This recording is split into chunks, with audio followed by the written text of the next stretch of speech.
आई वडील हे आपले प्रथम गुरु असतात.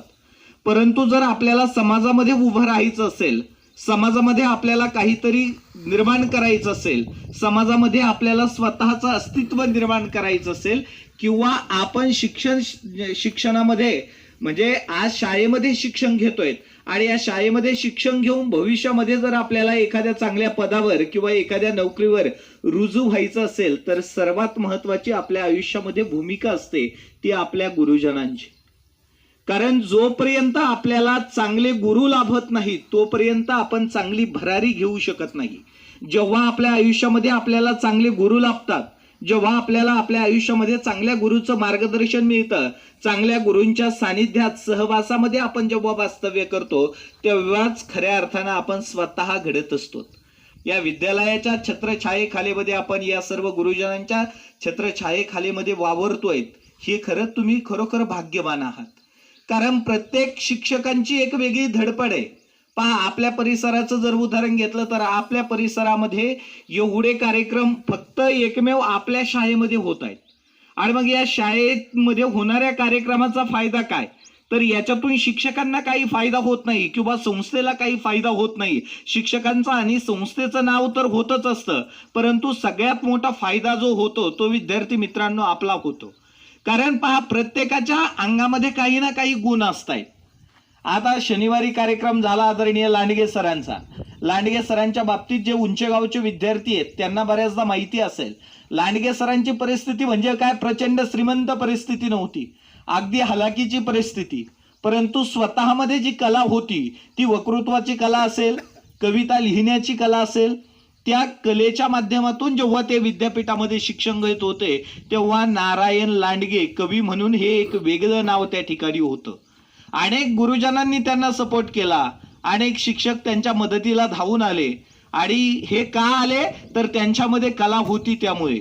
मग आज आपल्या शाळेमध्ये वेगवेगळ्या प्रकारचे कार्यक्रम होत आहेत. याचा सर्वात फायदा जो कुणाला आहे तर तो सर्व विद्यार्थ्यांसाठी आहे. कुणाच्या अंगामध्ये गायनाची कला असेल, त्यांना साहजिक या ठिकाणी स्टेज मिळतं, त्यांच्या कलागुणांना वाव मिळतो. सर्व गोष्टी जे सर्व कार्यक्रम या ठिकाणी होत आहेत याच्यातूनच विद्यार्थी मित्रांना प्रत्येकाला चालना मिळते आणि भविष्यामध्ये तुम्ही सुद्धा एक चांगला वक्ता, चांगला कवी, चांगला गायक, चांगला शिक्षक म्हणून निश्चित उदयाला येणार आहेत.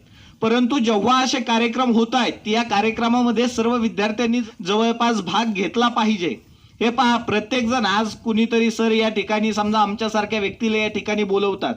येणारा प्रत्येक व्यक्ती काही जन्मताच ज्ञान घेऊन आलेला नाहीये.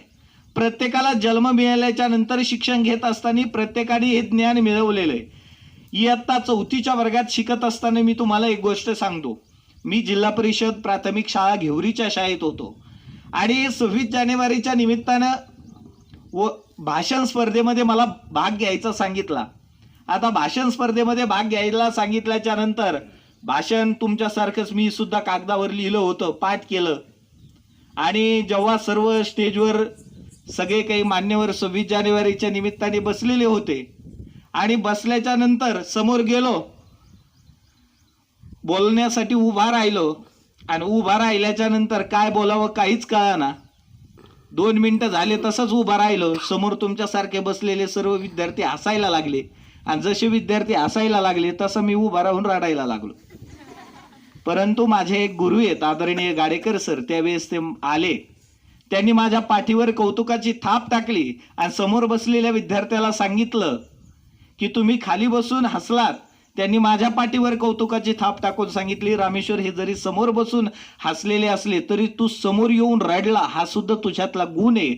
आणि त्याच बळावर शिक्षकांनी टाकलेल्या कौतुकाच्या थापेवर आजपर्यंत 222 स्पर्धेचा मी महाराष्ट्रातला विजेता आहे. मग त्याच्यामध्ये वादविवाद स्पर्धा असतील, वक्तृत्व स्पर्धा असतील, अशा विविध प्रकारच्या ज्या भाषणाच्या स्पर्धा आहेत, आजपर्यंत 222 स्पर्धा त्या ठिकाणी मी जिंकलेल्या आहेत. म्हणजे मला सांगायचं हेच, किंवा जेव्हा तुम्हाला सुद्धा वाटत असेल मी चांगला कवी झालो पाहिजे, मी चांगला वक्ता झालो पाहिजे, मी चांगला शिक्षक झालो पाहिजे, तर हे काय तुम्हाला असं वाटून देऊ नका की माझ्यामध्ये काहीच नाही, हे फार छान बोलतायत मग मी काहीच करू शकत नाही. तुम्ही ठरवलं ना, या क्षणी जरी तुम्ही ठरवलं तर त्या गोष्टीची सुरुवात तुम्ही करू शकता. आज आपलं वय हे शिकण्याचंच आहे. एखाद्याने जर ठरवलं ना मला महाराष्ट्रभर वक्तृत्वाच्या माध्यमातून नाव करायचं, विद्यार्थी मित्रांनो निश्चित तुम्ही नाव करू शकता. एखाद्या विद्यार्थ्याने ठरवलं ना मला कवी म्हणून महाराष्ट्रभरच नाही तर भारतभर मला प्रसिद्ध व्हायचंय, निश्चित भारतभर तुम्ही कवी म्हणून प्रसिद्ध व्हाल. पण याच्यासाठी सर्वात महत्वाची आज पुस्तकी ज्ञानाबरोबरच आपल्याला अवांतर वाचन करावं लागणार आहे. वेगवेगळ्या गोष्टीचं वाचन करून वेगवेगळे ज्ञान आपल्याला संपादन करावं लागणार आहे आणि याच ज्ञानाच्या बळावर तुम्हाला चांगलं कवी होता येईल, याच ज्ञानाच्या बळावर तुम्हाला चांगला वक्ता होता येईल. आता वक्त्यामध्ये जे वक्तृत्वामध्ये त्या दिवशी कवी लांडगे सरांनी तुम्हाला कवितेबद्दल सांगितलं असेल, परंतु विद्यार्थी मित्रांनो वक्तृत्वाबद्दल जर सांगायचं म्हटलं तर वक्तृत्वामध्ये जेव्हा तुम्ही एखाद्या ठिकाणी व्याख्यानाला जाल किंवा जेव्हा तुम्ही एखाद्या ठिकाणी स्पर्धेसाठी वक्तृत्व स्पर्धेसाठी जाल, वादविवाद स्पर्धेसाठी जाल, सगळ्या गोष्टी हा वेगवेगळ्या असतात. अगदी तुम्हाला तुमचा वक्तृत्व ज्या प्रमाणे प्रभावी बनवायचंय त्याचप्रमाणे सर्वात महत्वाची जर तुम्हाला वक्तृत्वामध्ये कुठली गोष्ट संपादन करावी लागणार आहे तर ती म्हणजे वाचन. कारण विद्यार्थी मित्रांनो जेव्हा आपलं वाचन वाढेल त्याच दिवशी आपल्यामध्ये ज्ञान वाढेल.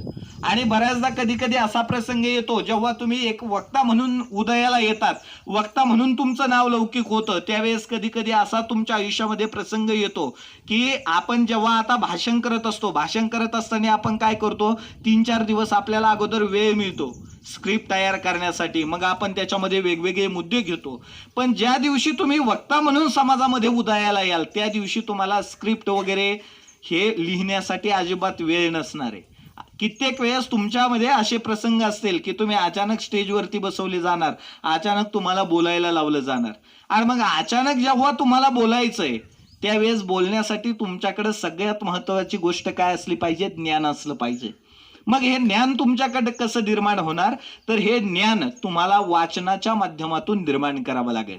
म्हणजे या वयात तुम्हाला सर्वप्रथम वाचन करावं लागणार आहे. जेव्हा तुम्ही तुमचं वाचन वाढवताल, चौफेर पद्धतीचं ते वाचन असलं पाहिजे, जेव्हा तुम्ही वाचन वाढवताल तेव्हा आपोआप तुमच्यामध्ये ज्ञान वाढलं जाईल आणि ज्या दिवशी ज्ञान वाढलं जाईल त्या दिवशी आपोआपच तुम्ही बोलायला लागणार. पहा, जर अर्धवट ज्ञान असेल तर माणूस बोलू शकत नाही.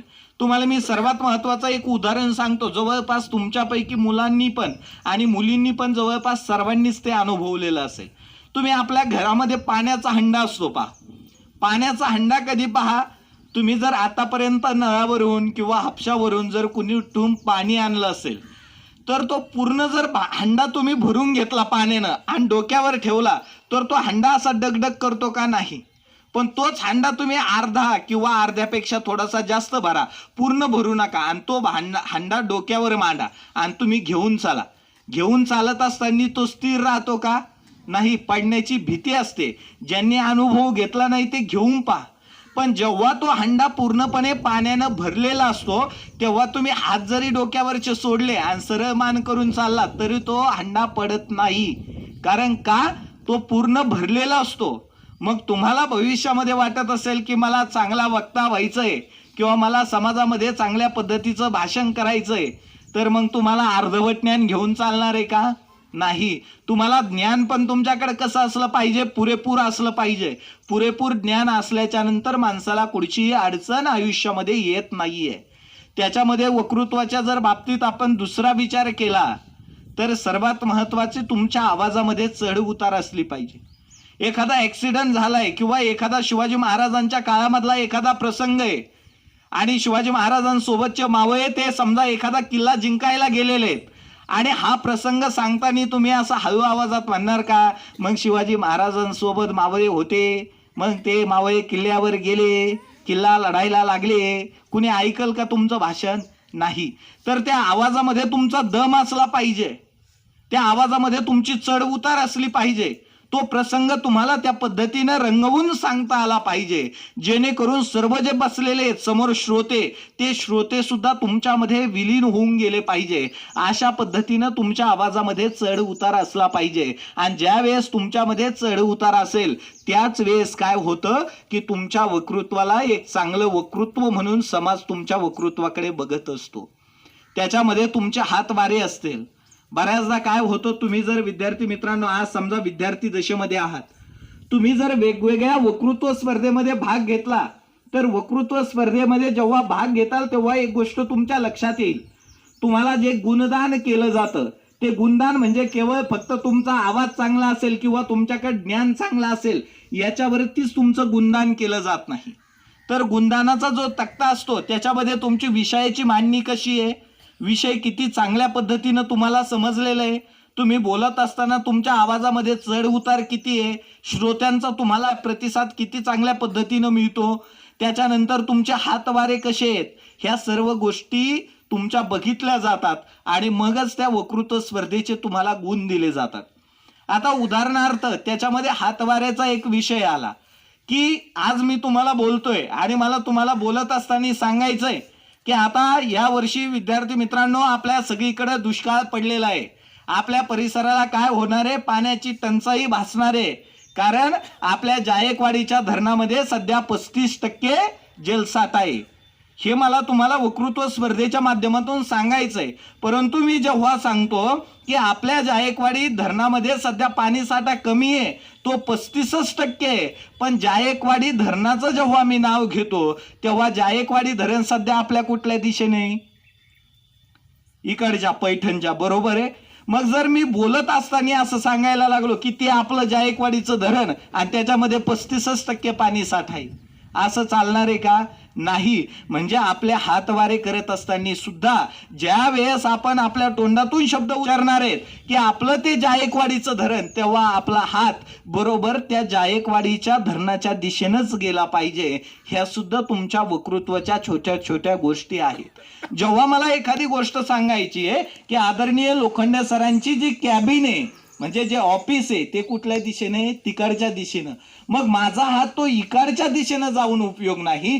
तर मला जी गोष्ट तुम्हाला समजून सांगायची आहे किंवा तुम्हाला तुमच्या वक्तृत्वाच्या माध्यमातून श्रोत्यांना जो विषय समजून सांगायचा आहे त्याच विषयाच्या दृष्टिकोनातून किंवा जेव्हा एखाद्या वस्तूचं तुम्ही नाव घेताल, एखाद्या गोष्टीचं तुम्ही नाव घेताल, तेव्हा तुमचा हात किंवा तुमच्या डोळ्याचे हावभाव सुद्धा त्याच दिशेने गेलेले. बऱ्याचदा हावभावामध्येच ही एक गोष्ट असते, आपले डोळे सुद्धा वक्तृत्वामध्ये तितकेच महत्वाचे असतात. आता मी तुमच्याशी बोलतोय, परंतु तुमच्याशी बोलत असताना मी तुमच्याकडे सगळ्यांकडे बघतोय. आता हे जर मी तिकडे बाथरूम आहे, मी जर असा उभा राहिलो आणि तुम्हाला सांगायला लागलो असं झालं तसं झालं, आज तुम्ही चांगला अभ्यास करायला पाहिजे, तुम्ही खरंच माझ्याकडे लक्ष देणार आहेत का? नाही. म्हणजे या वक्तृत्वाच्या छोट्या छोट्या गोष्टी आहेत. आणि विद्यार्थी मित्रांनो, वक्तृत्वामध्ये मी तुम्हाला एक गोष्ट आवर्जून सांगतो, जोपर्यंत तुम्ही समोरच्या श्रोत्यांकडे बघून बोलत नाही तोपर्यंत तुम्ही प्रभावी बोलूच शकत नाही. तुम्ही जर विचार केला ना हाताची घडी घालायची, एका दिशेनं बघायचं, बोलायचं, तुम्ही अजिबात चांगल्या पद्धतीचं वक्तृत्व करू शकत नाहीत. आणि वक्तृत्व ही अशी गोष्ट आहे विद्यार्थी मित्रांनो, वक्तृत्वाच्या माध्यमातून जर तुम्ही ठरवलं तर लाखो रुपये महिन्याला कमवू शकतायत. आज नितीन मानगुडे पाटलांचं उदाहरण तुम्ही घ्या. नितीन मानगुडे पाटलांचं जवळपास व्याख्यान प्रत्येकानेच ऐकलेलं असेल. आज नितीन मानगुडेंना जर कार्यक्रमासाठी बोलवायचं असेल तर कमीत कमी 50,000 रुपये ते कार्यक्रमाचे घेत आहेत. येऊन बोलतायत किती वेळ? फक्त 1 तास. 1 तास आल्याच्या नंतर 50,000 रुपये ते 1 तासाचे बोलण्याचे घेत आहेत. वरून भव्य असा स्टेज असतो, ज्या परिसरामध्ये त्यांचा कार्यक्रम आहे त्या परिसरामध्ये त्यांचे वेगवेगळे बॅनर लागलेले असतात, समोर भरमसाठ श्रोते असतात आणि परत 1 तासाचे किती घेत आहेत ते 50,000 रुपये. आज इंदुरीकर महाराजांचं कीर्तन आपण प्रत्येक ठिकाणी ऐकतो का? हा वक्तृत्वाचा भाग आहे. आज त्यांचे दिवसभरामध्ये 2-2, 3-3 कीर्तन असतात. वेगवेगळे जर तुम्ही वक्तृत्वाच्या बाबतीत उदाहरण घेतले, वक्तृत्व केवळ तुम्हाला पैसाच कमवून देत नाहीये. आज तुम्ही जर ठरवलं तुमच्यापैकी कुणाला आमदार व्हायचं, होऊ शकता का रे तुम्ही लगेच? मुलानं पण किंवा मुलीनं पण ठरवलं तुम्हाला आमदार व्हायचंय, होऊ शकतात का तुम्ही? नाही. पण तुमची वक्तृत्व अशी एक गोष्ट आहे की तुम्हाला आमदार बनवू शकते.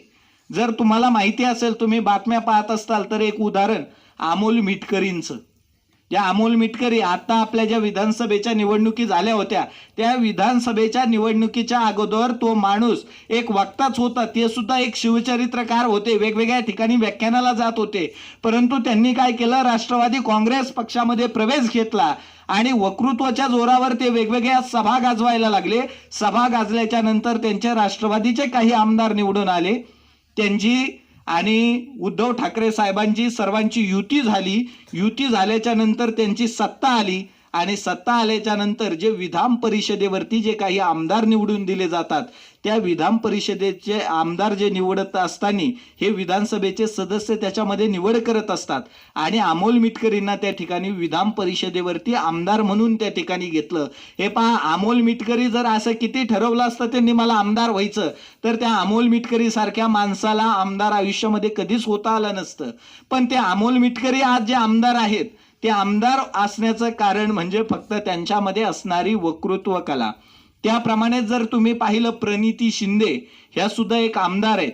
प्रणिती शिंदे सुद्धा एक चांगल्या वक्त्या होत्या आणि केवळ वक्तृत्वाच्याच माध्यमातून त्या ठिकाणी आमदार झाल्यात.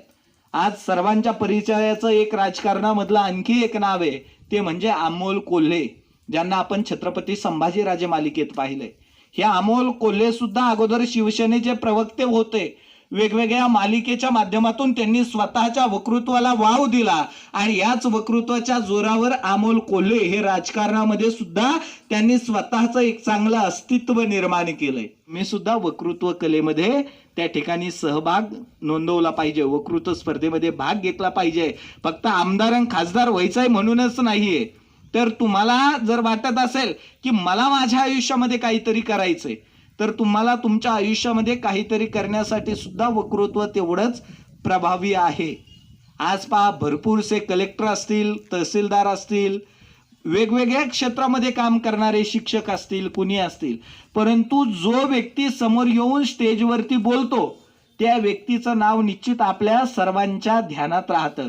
कारण का, ते समोर येऊन बोललेले असतात, त्यांनी आपल्याला काहीतरी मार्गदर्शन केलेलं असतं. आणि विद्यार्थी मित्रांनो, एक गोष्ट लक्षात ठेवा, तुमच्याकडे पैसा नसेल आणि तुम्हाला वाटत असेल ना मला शिकून फार मोठं व्हायचं, तर ही वक्तृत्व कला किंवा तुमच्यामध्ये असणाऱ्या ज्या कला असतील, गायन स्पर्धा असेल, त्याच्यामध्ये काही जे विद्यार्थ्यांना क्रीडा स्पर्धेमध्ये ज्यांना जास्त छंद असेल, या तुमच्यामध्ये ज्या कला आहेत त्या कुठल्याही कलेच्या माध्यमातून तुमचं शिक्षण पूर्ण होऊ शकतं. मी तुम्हाला एकच गोष्ट सांगू इच्छितो, मी आर्टला होतो, मी कुठला कॉमर्स किंवा सायन्स फील्डचा विद्यार्थी नाहीये. आणि असं डोक्यातून गृहीत धरू नका की मला जर चांगलं घडायचं असेल तर मी सायन्सलाच गेलं पाहिजे किंवा मी कॉमर्सलाच गेलं पाहिजे, आर्टचं काही खरं नाही, आर्टमध्ये उगच आलो आपण, असं काही नाही. कलेक्टर सुद्धा आर्ट फील्डमधून होतो, ही गोष्ट लक्षात ठेवा. मी सुद्धा आर्टला होतो. 11वीला गेल्याच्या नंतर माझे सर्व जे काही मित्र होते त्यांनी इंग्रजीचे क्लास लावले. आता मला बाकीचे सर्व विषय सोपे जायचे, परंतु इंग्रजी विषय लहानपणापासूनच भीती होती. 10वीला पण 35 मार्क इंग्रजीच्या पेपरला होते आणि म्हणून 12वीला जेव्हा गेलो तेव्हा इंग्रजीची भीती मनामध्ये साहजिक होती. मग बाकीच्या सर्व विद्यार्थ्यांनी काय झालेलं होतं, इंग्रजीचे क्लास लावले. आता त्यावेळेस 2011-12ला इंग्रजीचे क्लासची फी होती 1,500 रुपये वर्षाची पैठणला. मी क्लाससाठी गेलो. क्लाससाठी गेल्याच्या नंतर सुरुवातीला 8-10 दिवस ते शिक्षक बसून द्यायचे आणि नंतर पैसे मागायचे, फीस मागायचे. सुरुवातीला एकदा काढून दिलं मला पैशामुळं, तरी दुसऱ्या वेळेस परत गेलो, परत 8-10 दिवस बसलो, परत क्लासमधून काढून दिलं, परत तिसऱ्या वेळेस गेलो मी. आता तू जोपर्यंत पैसे देत नाही तोपर्यंत तू क्लासकडे येऊच नको. अक्षरशः 1,500 रुपयासाठी मी 12वीला इंग्रजीचे क्लास लावले नाही, कारण माझ्याकडे ते 1,500 रुपयेच नव्हते. परंतु त्याच्यानंतर मी वक्तृत्व स्पर्धेमध्ये भाग घेत गेलो.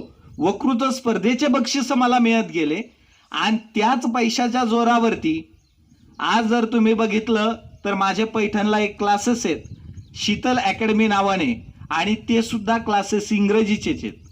10वीला पण मला इंग्रजीला 35 मार्क होते, 12वीला पण मला इंग्रजीला 35च मार्क होते. 12वीला इंग्रजीचा पेपर मी कसा लिहिला आणखी मला सुद्धा समजत नाही तो. म्हणजे फक्त पॅरेग्राफ असायचा, 3-4 शब्द एकसारखे दिसले तर ते बघायचं, अंदाजे समजायचं याचं हे आन्सर आहे आणि ते लिहून काढायचं.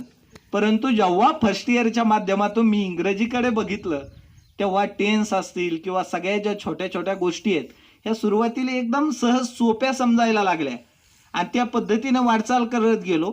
आज माझे पैठणसारख्या ठिकाणी शीतल अकॅडमी नावाने क्लासेस आहेत. 170 विद्यार्थी त्या ठिकाणी माझ्याकडे आहेत. आणि एवढंच नाही, त्यामध्ये पैठण असेल, बिडकीन असेल, चितेगाव असेल, पाचोड असेल, व्यामाडा असेल आणि मग आपल्या ग्रामीण भागातले जेवढे काही क्लासेस असतील, म्हणजे ह्या संपूर्ण पैठण तालुक्याचा मी कोचिंग क्लासेस असोसिएशनचा आज अध्यक्ष आहे. आणि जर पाठीमागं हे माझ्याकडे असोसिएशनचं अध्यक्षपद 2021 पासून माझ्याकडेच आहे आणि 2012ला जर विचार केला तर 2012ला माझ्याकडे 1,500 रुपये सुद्धा क्लास लावण्यासाठी नव्हते. आणि नंतर जर 10 वर्षानंतरचा जर विचार केला 9-10 वर्षाच्याच नंतरचा तर माझ्याकडं पूर्ण पैठणच्या कोचिंग क्लासेस असोसिएशनच्या अध्यक्षाचं पद आलं. म्हणजे मला तुम्हाला सांगायचं हेच, मी माझा मोठेपणा म्हणून सांगत नाही, पण हे जर मी करू शकतो तर तुम्ही का करू शकत नाही आहेत? आज समजा स्टेजवरती बसलेले जेवढे काही शिक्षक आहेत हे शिक्षक होऊ शकतात, तर तुम्ही का होऊ शकत नाहीये? त्यांच्या काळामध्ये किंवा माझ्या काळामध्ये ज्या सुविधा नव्हत्या त्या तुमच्याकडे आज आहेत. आज जर तुम्हाला एखाद्या विषयाची माहिती मिळवायची म्हटलं तर प्रत्येकाच्या घरामध्ये मोबाईल आहे. तुम्ही साधं त्या विषयाचं नाव गुगलवर जाऊन टाकलं का तुम्हाला सर्व माहिती मिळते. म्हणजे आज या शिक्षकांच्या कितीतरी पटीनं आज तुम्ही पुढे आहात, कारण त्यांच्या काळामध्ये अभ्यास करण्यासाठी त्यांच्याकडे ते साधन उपलब्ध नव्हते. जवळपास नोकरीला लागेपर्यंत सुद्धा शिक्षकाकडे मोबाईल नव्हते. मग आज आपल्याकडे काही गोष्टी आहेत, काही संधी आहेत. या गोष्टीचा, या संधींचा आपण आपल्या आयुष्यामध्ये फायदा घेतला पाहिजे आणि निश्चित आपण स्वतःचं एक चांगल्या प्रकारचं अस्तित्व निर्माण केलं पाहिजे. 11 वर्ष विद्यार्थी मित्रांनो, 11 वर्ष माझी आई एक्सपायर झाल्याच्या नंतर 11 वर्ष मी हाताने स्वयंपाक करून खाल्ला. आज माझी एक संस्था आहे, तुम्ही बऱ्याचदा या ठिकाणी मला ऐकलेलं आहे. आज प्रवाह परिवार या संस्थेचा मी संस्थापक म्हणून मला ओळखलं जातं. परंतु विद्यार्थी मित्रांनो, जेव्हा कुठल्याही आपण गोष्टीची सुरुवात करतो लगेच आपण एखादे संस्थापक होत नाहीत. त्याच्यासाठी आपल्याला संघर्ष करावा लागतो, मग तो कुठल्याही क्षेत्रात असो.